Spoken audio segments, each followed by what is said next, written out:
La tension dans la région du Sahel atteint un point de rupture et Ibrahim Traoré, capitaine du Burkina Faso, se trouve à un carrefour décisif. Chaque mouvement peut changer l'avenir de son pays, pas seulement en termes de pouvoir, mais surtout en termes de souveraineté nationale. Alors que les négociations diplomatiques s'intensifient, une crise inattendue avec le Togo se profile. Ibrahim Traoré est désormais confronté à un choix crucial, agir immédiatement ou attendre. Mais dans ce silence stratégique, il sait que sa plus grande arme est la patience. Le Sahel, suspendu à son jugement, attend la prochaine décision du capitaine. Le destin du Burkina Faso est suspendu aux décisions d'Ibrahim Traoré. Le pays se trouve à la croisée des chemins. Continuer à défendre sa souveraineté face aux pressions extérieures ou céder à la tentation d'une action militaire qui pourrait tout changer. La situation avec le Togo est tendue et la France, tout en restant dans l'ombre, surveille de près chaque mouvement. Traoré sait que ses choix ne concerneront pas uniquement le Burkina Faso, mais aussi l'ensemble du Sahel. En se positionnant comme un leader déterminé, il porte non seulement la responsabilité de sa nation, mais aussi l'espoir de toute une région qui lutte pour son indépendance. À ce moment critique, Traoré doit choisir entre l'action immédiate et la patience stratégique, pesant chaque mot, chaque geste, tout en restant conscient que chaque erreur pourrait allumer le feu de la guerre. Les enjeux sont énormes. L'avenir du Sahel pourrait être façonné par la manière dont il navigue cette crise. Quelques jours après l'échec sanglant du complot contre Ibrahim Traoré, une nouvelle crise éclate. Un transfert mystérieux de 100 millions de francs CFA émerge, lié à un réseau de déstabilisation appuyé par des anciens officiers en exil. En analysant les indices, le gouvernement burkinabé découvre que l'affaire va bien au-delà d'un simple complot interne. Des acteurs étrangers, avec des connexions à Togo, semblent tisser une toile d'action secrète. Traoré, après avoir convoqué un conseil restreint, apprend que la situation est plus complexe que prévu. Le Togo, par son silence, devient un acteur clé dans ce jeu de géopolitique. Derrière cette apparente neutralité, une stratégie secrète se joue. La France, en arrière-plan, n'a pas tardé à réagir, Don invoquant ses accords militaires avec Lomé pour souligner qu'une incursion burkinabé dans le Togo pourrait déclencher une crise régionale. Une simple erreur pourrait conduire à une escalade incontrôlable. Le silence du Togo, bien qu'analysé comme de la prudence diplomatique, suscite des inquiétudes à Ouagadougou, où l'on se demande s'il ne cache pas une forme de complicité tacite. En attendant une réponse officielle, le Burkina Faso met en place une série de mesures de sécurité, se préparant à l'éventualité d'une confrontation.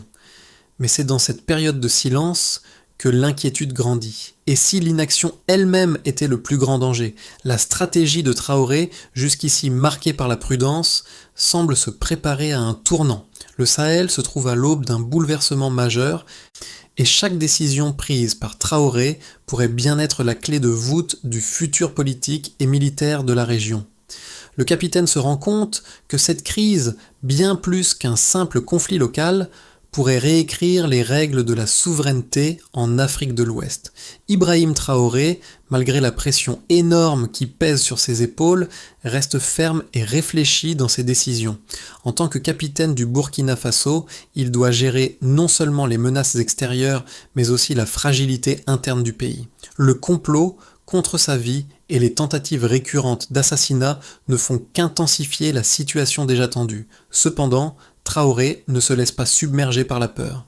Il comprend que la stabilité de son pays repose sur sa capacité à maintenir le calme et à agir avec discernement, même dans les moments les plus incertains. Les premiers signes de cette stratégie se manifestent lorsqu'il convoque un groupe restreint de conseillers militaires et diplomatiques pour discuter de la situation avec le Togo. Traoré ne cherche pas à réagir impulsivement, mais à évaluer toutes les options possibles.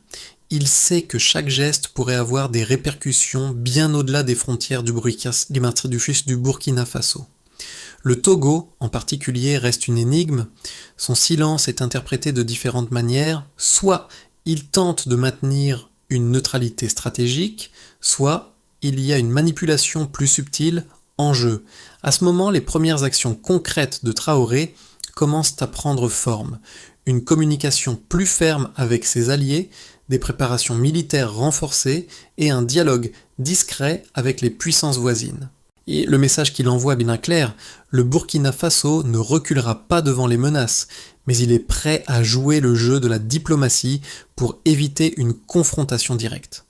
Cette attitude, calme mais déterminée, marque les premiers pas de Traoré vers la résolution de cette crise. L'événement déclencheur de la crise actuelle remonte à un complot manqué contre Ibrahim Traoré. En 40 tentatives d'assassinat sur sa personne, la plus récente avait échoué de manière dramatique. Cet échec ne faisait que renforcer la détermination du capitaine. Cependant, le silence et les rumeurs qui ont suivi ont révélé une série d'éléments plus inquiétants.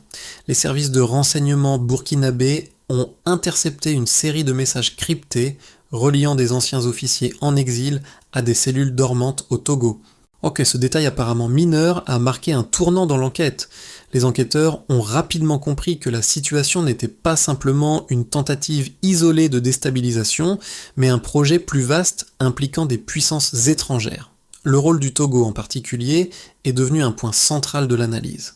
Bien que le pays ait maintenu une position officielle de neutralité, son silence et son refus d'extrader Paul-Henri Damiba, l'ex-président du Burkina Faso, accusé d'être derrière le complot, ont été interprétés comme un soutien tacite à l'opération de déstabilisation. Les diplomates burkinabés ont vu dans cette attitude une forme d'accommodement avec les forces qui cherchaient à renverser Traoré. Face à cette situation, Ibrahim Traoré a pris la décision de resserrer la sécurité autour des principaux acteurs politiques et militaires du pays, tout en renforçant les mesures de contre-espionnage.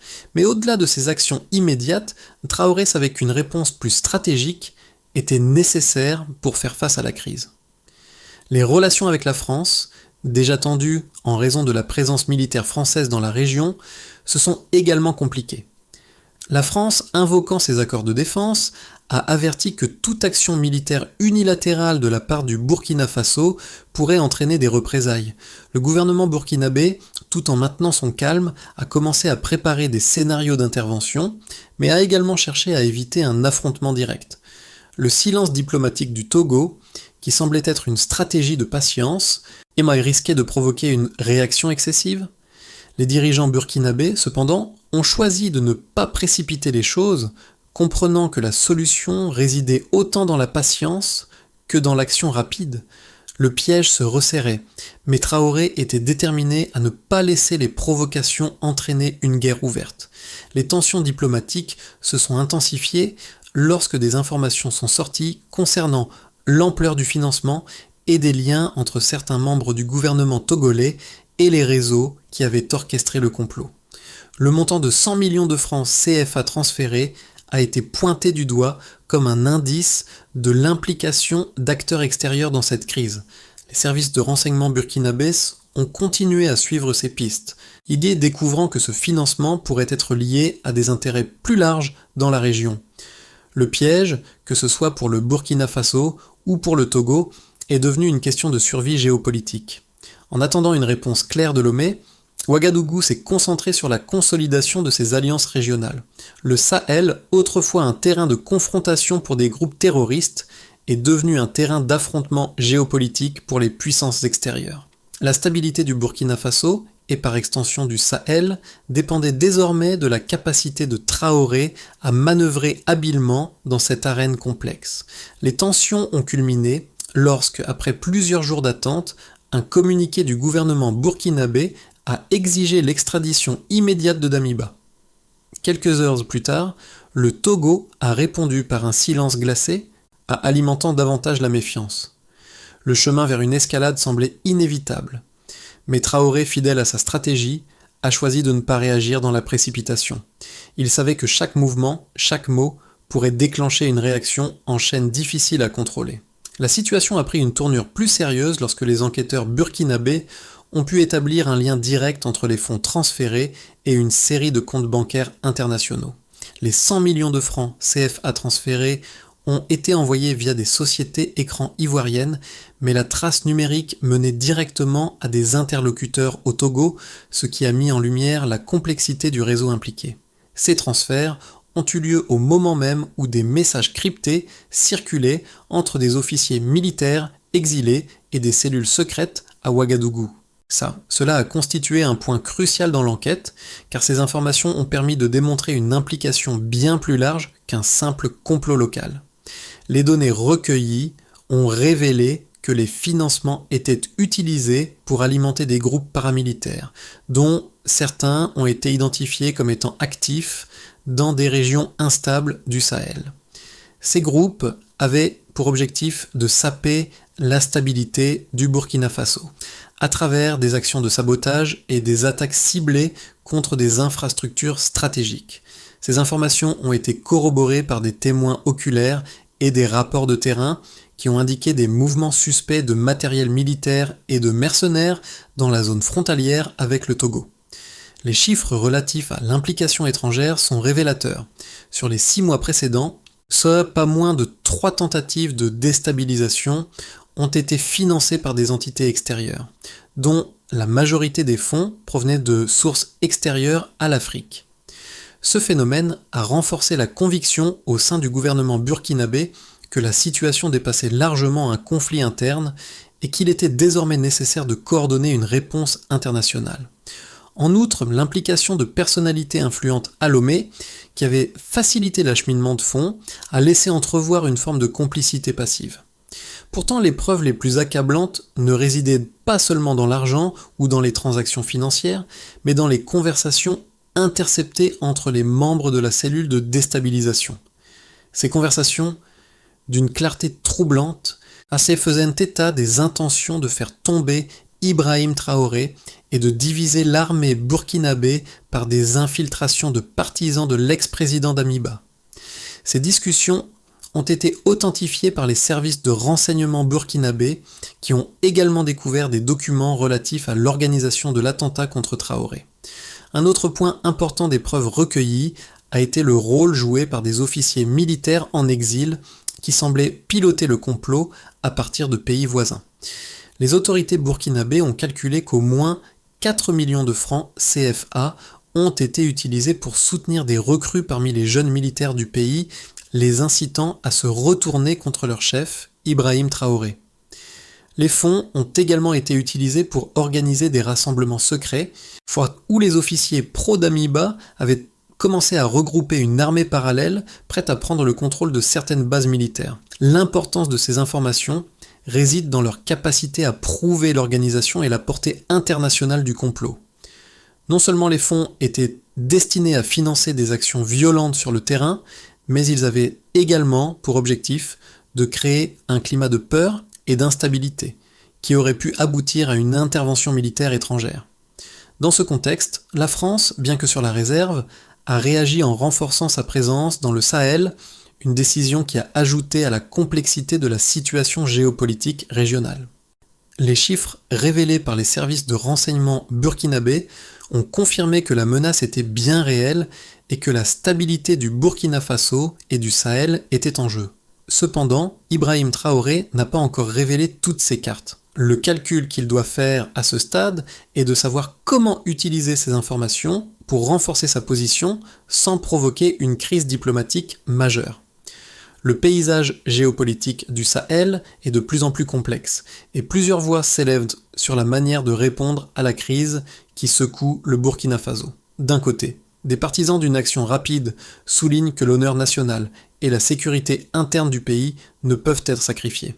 Selon eux, l'inaction serait perçue comme une faiblesse par les ennemis du pays et pourrait encourager d'autres tentatives de déstabilisation. Ces voix, souvent issues de parchemins de l'armée et des jeunes militants, considèrent que chaque jour de retard permet à l'ennemi de consolider ses positions. Ils rappellent également que la France, par son influence dans la région, pourrait utiliser la situation pour justifier un retour militaire dans le Sahel. L'idée de réagir immédiatement et de frapper fort semble ainsi séduisante pour une partie de la population et de l'armée burkinabé qui redoute que la patience ne mène à une perte de souveraineté. Cependant, un autre groupe, plus discret, prône une approche plus mesurée. Ce groupe plaide pour la diplomatie, l'endurance et une stratégie de long terme. Il souligne les dangers d'une intervention précipitée qui pourrait enflammer toute la région et conduire à une confrontation directe avec la France. Les partisans de cette stratégie rappellent les erreurs du passé, lorsque des actions militaires hâtives ont conduit à des conflits prolongés et à des pertes humaines et matérielles considérables. Pour eux, la clé réside dans l'accumulation de preuves solides et la mise en place d'un réseau de soutien diplomatique et militaire à l'échelle régionale, sans tomber dans la tentation de l'escalade. Ils croient également qu'un changement de paradigme est nécessaire pour le Sahel. La stratégie de résistance passive serait plus efficace que de se précipiter dans un affrontement militaire. Ce groupe pense que la France pourrait bien attendre un faux pas du Burkina Faso pour justifier une intervention, et que dans cette optique, chaque geste de Traoré doit être mesuré, chaque mouvement calculé. En insistant sur la patience et la non-violence, ils cherchent à éviter de tomber dans le piège que leur tendent les puissances extérieures, notamment la France, qui pourrait réactiver ses anciens accords de défense en cas de provocation. Enfin, il y a ceux qui pensent qu'il est possible de marier ces deux stratégies, combiner l'endurance diplomatique avec une préparation militaire solide. Ces analystes suggèrent de renforcer les alliances régionales, notamment avec le Mali et le Niger, tout en restant ouverts à un dialogue avec les puissances internationales, y compris la France, pour éviter un conflit direct. Pour eux, la souveraineté du Burkina Faso doit passer par une stratégie inclusive qui non seulement défend la nation, mais réoriente les relations internationales vers une Afrique plus unie, plus indépendante. Dans tous les cas, la question de la souveraineté et de la sécurité est au cœur de ce débat. Ibrahim Traoré doit non seulement naviguer dans une situation complexe au niveau interne, mais également peser les implications géopolitiques de chaque décision qu'il prend. Les enjeux sont immenses. Comment maintenir l'unité nationale tout en équilibrant les intérêts internationaux et la stabilité régionale? Le silence du Togo, d'abord perçu comme une neutralité stratégique, a fini par se transformer en une menace silencieuse pour le Burkina Faso. Après des semaines de tension, une révélation clé est venue bouleverser la donne. Des documents fuités ont confirmé que le Togo n'était pas simplement un spectateur dans cette crise, mais un acteur indirect ayant facilité des transferts financiers et logistiques vers les réseaux de déstabilisation. Cette découverte a profondément choqué le gouvernement burkinabé, qui se retrouve maintenant face à une réalité beaucoup plus complexe. Le Togo, en refusant d'extrader Paul-Henri Damiba, ne fait pas qu'ignorer une requête légitime. Il semble protéger un ancien allié de l'ancien régime. Le paradoxe est flagrant. Pendant que la France invoque ses accords de défense, le Burkina Faso se trouve pris entre deux feux, devant choisir entre une action militaire risquée ou une patience diplomatique potentiellement désastreuse. Cette révélation met Traoré dans une position délicate. Il doit maintenant gérer un jeu de géopolitique où l'équilibre entre la prudence et l'action décisive pourrait déterminer l'avenir de son pays et de toute la région du Sahel. Le temps presse, mais chaque décision pourrait être lourde de conséquences. Or, les répercussions de la crise actuelle se font sentir bien au-delà des frontières du Burkina Faso. Alors que le pays se prépare à l'éventualité d'une confrontation directe avec le Togo, plusieurs conséquences pratiques commencent à émerger. D'abord, la situation politique interne au Burkina Faso devient de plus en plus instable. Les tensions entre les différents groupes au sein de l'armée et de la population se multiplient. La division entre ceux qui prônent l'action rapide et ceux qui insistent sur la diplomatie se creuse de plus en plus. La montée des frustrations populaires, alimentée par la guerre de l'information, et les discours de nationalisme accentuent la pression sur Ibrahim Traoré. Il se retrouve à devoir jongler non seulement avec les menaces externes, mais aussi avec un climat interne de plus en plus polarisé. Les implications géopolitiques de cette crise sont également colossales. Si le Burkina Faso choisit l'option militaire, cela pourrait entraîner une guerre ouverte avec le Togo, mais aussi avec les puissances étrangères qui surveillent la situation de près, à commencer par la France. Une confrontation avec le Togo risquerait de mettre en lumière les intérêts cachés de plusieurs nations et d'ouvrir la porte à une ingérence étrangère plus large. Les accords de défense entre le Togo et la France sont particulièrement préoccupants pour le gouvernement burkinabé, car ils pourraient permettre à la France d'intervenir sous couvert de protection régionale. Ce qui, à son tour, pourrait raviver les tensions coloniales et diviser encore plus la région. Sur le plan économique, le Burkina Faso fait face à une crise profonde. S'il y a la perturbation des relations commerciales, l'isolement diplomatique et la crainte d'une intervention militaire étrangère affectent gravement l'économie locale. Les investisseurs étrangers, en particulier ceux opérant dans le secteur minier, commencent à reconsidérer leur position. Les entreprises commencent à suspendre leurs activités, principalement dans les régions proches des zones de conflit potentiels. Cela met en péril non seulement la stabilité économique du pays, mais aussi la vie quotidienne des citoyens qui dépendent de ces entreprises pour leur emploi et leurs revenus. Cependant, cette situation a aussi conduit à un renouveau de solidarité dans certaines parties de la population. De nombreux Burkinabés, particulièrement ceux des zones rurales, se sont regroupés autour de l'idée de défendre leur nation à tout prix. Le soutien populaire à Ibrahim Traoré reste fort, mais il est désormais mis à l'épreuve par les enjeux géopolitiques. Le président doit prouver qu'il est capable de naviguer à travers cette tempête sans sacrifier la souveraineté du pays. Au niveau international, la situation commence à faire réagir les voisins du Burkina Faso. Le Mali et le Niger, deux pays ayant partagé des défis similaires avec le Burkina Faso, ont exprimé leur soutien à Ouagadougou. Mais ce soutien est fragile et dépend largement des développements sur le terrain.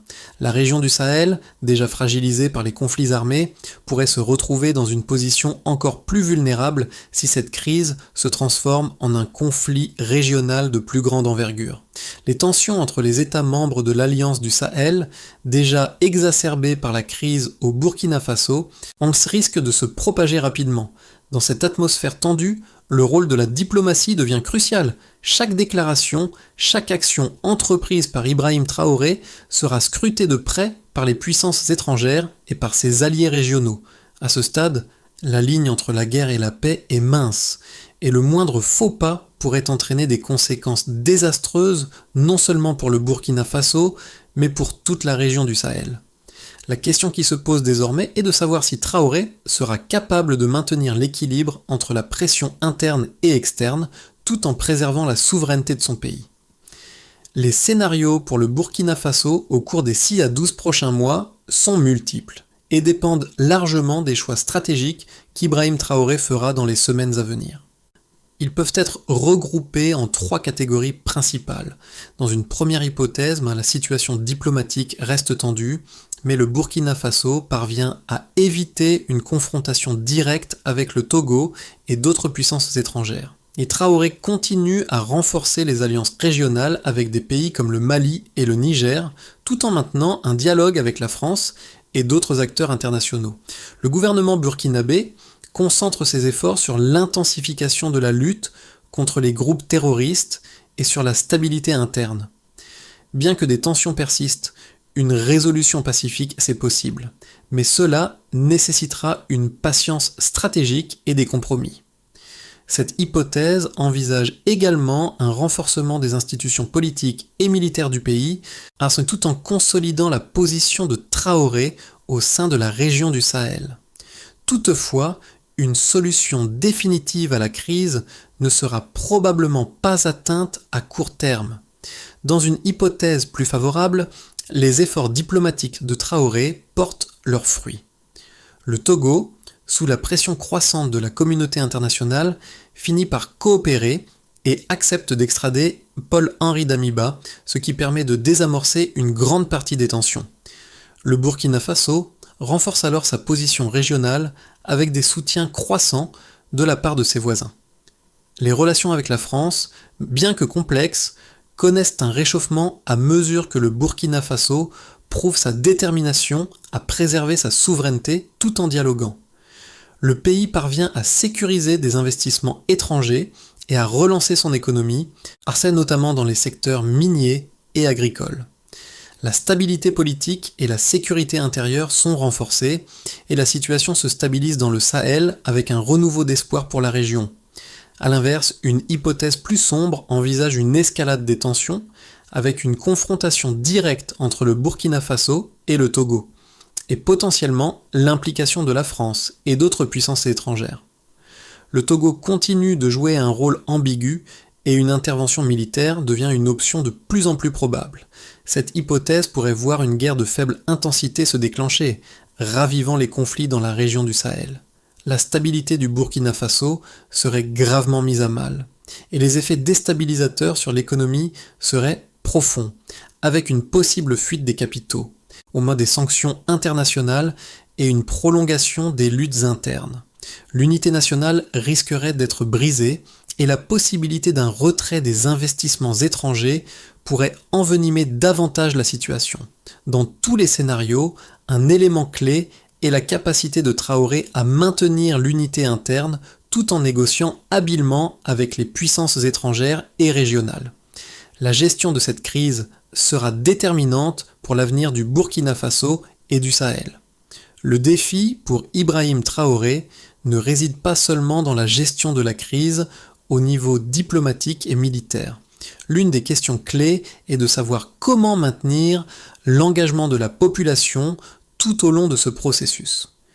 Le soutien populaire reste vital, et chaque décision prise par le gouvernement burkinabé affecte la perception du peuple. Pour beaucoup, Traoré représente l'espoir d'un avenir autonome et prospère, un symbole de résistance contre les puissances étrangères et les forces de déstabilisation. Cependant, avec l'intensification des tensions, il devient crucial de garder cette solidarité intacte. Les Burkinabés, notamment les jeunes, ont déjà montré qu'ils étaient prêts à défendre leur pays. Les manifestations de soutien au capitaine se multiplient et des veillées patriotiques ont été organisées dans de nombreuses régions. Cependant, cette solidarité est mise à l'épreuve par les incertitudes économiques et la peur d'une guerre prolongée. En tant que leader, Traoré doit s'assurer que la population ne perde pas espoir et continue à se battre pour la souveraineté du pays. Pour ce faire, il doit communiquer de manière claire et transparente, sans tomber dans le piège de la démagogie. L'important est de faire comprendre que chaque sacrifice a un sens et que la stabilité du pays, même à travers les épreuves, est essentielle à long terme. La diplomatie publique joue ici un rôle essentiel. Traoré doit être perçu non seulement comme un chef militaire, mais aussi comme un symbole de résilience pour le peuple. Des messages réguliers de l'armée et des dirigeants civils expliquant les raisons des décisions prises et les conséquences possibles peuvent renforcer cette unité.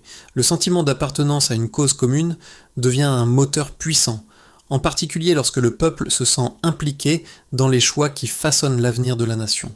Le chemin vers une résolution de la crise actuelle passe par une série d'étapes stratégiques qui nécessitent un équilibre minutieux entre l'action diplomatique et la préparation militaire. Ibrahim Traoré, en tant que chef d'État, doit orchestrer un plan en plusieurs phases pour sortir du piège tendu par les tensions régionales. Ce plan doit être pensé à court, moyen et long terme, en fonction des développements sur le terrain. D'abord, il lui faut renforcer les alliances régionales. Traoré doit intensifier la coopération avec le Mali et le Niger, en consolidant les liens militaires et économiques entre ces pays. En parallèle, il doit continuer à maintenir un dialogue ouvert avec la France et d'autres puissances internationales, mais en gardant à l'esprit que les priorités doivent toujours rester la souveraineté et la stabilité du Burkina Faso. Une politique de transparence vis-à-vis de la communauté internationale est essentielle pour éviter tout malentendu qui pourrait nuire à la position de Ouagadougou. Ensuite, il s'agit de sécuriser le pays. Traoré doit renforcer la lutte contre les groupes armés qui profitent de la situation d'instabilité pour gagner du terrain. Cela implique non seulement un renforcement des capacités militaires internes, mais aussi une coopération plus étroite avec les services de renseignement régionaux pour mieux anticiper les menaces. Le soutien aux forces de sécurité et la formation de nouvelles recrues pourraient être essentiels pour assurer la défense du territoire national. Enfin, il faut maintenir la cohésion interne. Traoré doit s'assurer que les différentes factions politiques et sociales au sein du pays restent unies. Cela peut se faire par des initiatives de dialogue national où les voix dissidentes sont écoutées et intégrées dans les décisions gouvernementales. La gestion de l'inquiétude de la population, notamment en matière de sécurité et de stabilité économique, sera cruciale pour maintenir le soutien populaire. Au cœur de cette crise, l'image du capitaine Ibrahim Traoré marche lentement à travers les rues de Ouagadougou, entouré de ses soldats, est devenue un symbole de résilience. Cette scène rappelle l'esprit de solidarité et la détermination d'un peuple prêt à tout pour défendre sa liberté. Dans cette atmosphère tendue, la patience et la force intérieure sont les véritables armes du Burkina Faso. Traoré, malgré les défis qui l'attendent, reste l'incarnation d'un espoir qui refuse de se briser. En réaffirmant l'engagement de son peuple à travers cette épreuve, il fait écho aux promesses faites au début de son mandat, la défense de l'honneur des morts et la lutte pour un avenir meilleur. Le silence de ses adversaires, loin de briser la volonté du peuple, devient le fondement sur lequel se construit un avenir commun. Le Sahel, trop longtemps bousculé par des influences extérieures, voit en lui un leader qui, même dans la tempête, garde son regard fixé sur la stabilité et l'indépendance. C'est dans ce contexte que l'avenir du Burkina Faso se dessine. Non pas dans la guerre, mais dans le courage de continuer à croire, de marcher ensemble vers un demain où la paix n'est pas un compromis, mais un choix. Dans cette période de turbulence, le Burkina Faso se trouve à un tournant historique. Ibrahim Traoré, à fort de son engagement envers son peuple, se positionne comme un leader capable de guider son pays à travers les épreuves et de forger une voie vers un avenir plus stable. Mais cette route ne peut être empruntée seule. La solidarité régionale, l'unité interne et la coopération internationale sont des éléments clés pour surmonter les défis actuels. C'est dans ce cadre que chaque Burkinabé, chaque acteur de la région et chaque nation doit se poser une question cruciale. Quel rôle jouerons-nous dans la construction d'un avenir pacifique et prospère pour le Sahel ? Le Burkina Faso, sous la direction de Traoré, a ouvert la voie, mais il appartient à chacun de contribuer à la préservation de cette voie de paix et de stabilité. Alors, qu'en est-il pour vous ? Comment pouvons-nous tous, ensemble, participer à la construction d'un Sahel plus fort, plus uni et plus résilient face aux défis à venir ? Partagez vos pensées, engageons la conversation et œuvrons ensemble pour un avenir meilleur.